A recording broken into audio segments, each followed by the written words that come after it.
Chicken செய்ய போகிறோம். Pepper எடுத்து வச்சுருக்கோம், இஞ்சி பூண்டு எடுத்து வச்சுருக்கோம். பெப்பரை எண்ணெய் விடாமல் வானலியில் வறுத்துட்டு இஞ்சி பூண்டு தக்காளி எல்லாம் பேஸ்ட் பண்ணிக்கலாம். இதோடு சேர்த்து ஒரு 4 காஞ்ச மிளகா வச்சு நம்ம அரைச்சிட்டு பெப்பர் சிக்கன் எப்படி செய்யுதுன்னு நம்ம பார்க்கலாம்.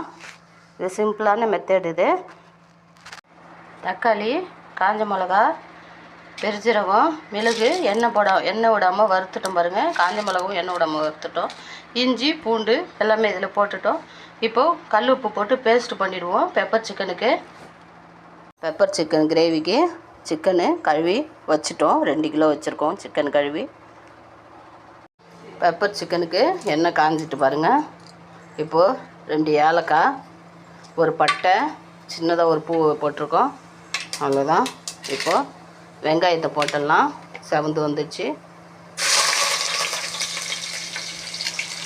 வெங்காயம் போட்டோம். உப்பு, வெங்காயம், தக்காளி, மிளகு, சீரகம், பூண்டுலேயே நம்ம வச்சு அரைச்சிட்டோம். மிளகும் காஞ்ச மிளகா மட்டும் எண்ணெய் விடாமல் வறுத்துக்கிட்டோம். மீதி எதையும் வறுக்கலை, பச்சையாக போட்டோம். இஞ்சி பூண்டு கொஞ்சோண்டு பொட்டுக்கடலை போட்டிருக்கோம். பெப்பர் சிக்கனுக்கு கொஞ்சமாக போட்டுக்கலாம், ஒரு 25 கிராம் மட்டும் போட்டிருக்கோம்.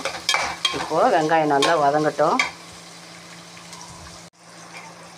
பெப்பர் சிக்கனுக்கு வெங்காயம் வதங்கிட்டு, வெங்காயம், பச்சை மிளகா, கருவேப்பிலை வதங்கிட்டு, இப்போது நம்ம கலந்த மிளகாத்தூள் ஒரு 3 ஸ்பூன் மட்டும் போட்டுட்டோம்.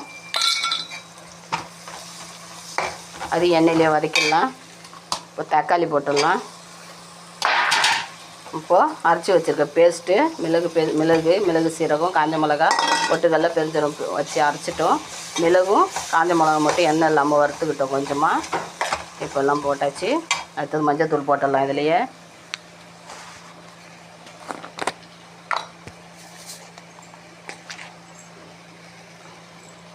மஞ்சள் தூள் போட்டாச்சு. சின்ன ஸ்பூனால் 2 ஸ்பூனு. கடமையை நம்ம என்ன செஞ்சிடணும். சிக்கன் அந்த பெப்பர் சிக்கனுக்கு சிக்கன் போட்டுட்டோம். இப்போ நல்லா கலரிட்டு மூடி போட்டுடலாம். சூப்பரான பெப்பர் சிக்கன் ரெடி பண்ணிட்டோம். ஒரு கையோடு எடுத்துருக்கோம் ஃபோட்டோ.